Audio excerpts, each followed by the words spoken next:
Alors, il y a du changement. Il y a du changement en 2022. Et donc, c'est normal, avec le temps, on évolue. On est à la 9e édition des Épicures de l'épicerie fine. Et c'est la 7e fois que nous récompensons les commerces. Voilà. Et cette année, nous avons décidé de scinder les deux remises de prix, qu'on considère maintenant comme deux événements à part entière.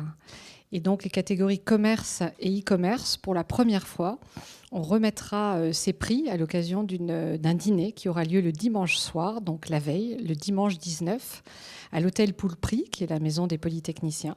Et on aura le plaisir d'accueillir en fait tous les candidats qui ont candidaté cette année au prix des Épicures de l'année.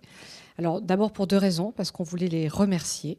C'est un travail que de faire un dossier, de se poser, et ils ont fait ça de façon remarquable, avec beaucoup d'investissement.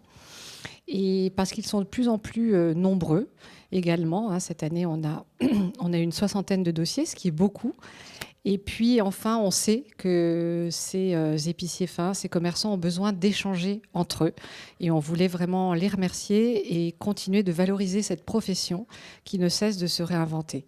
Donc le dimanche 19, on aura la veille de notre événement majeur au pavillon Gabriel. On les recevra à l'occasion d'un dîner pour récompenser les 5 catégories. Donc on récompensera l'épicerie fine de l'année, qui est une épicerie fine française. On récompensera le commerce mixte, qui est un caviste, un fromager, un torréfacteur qui s'est ouvert à l'épicerie fine.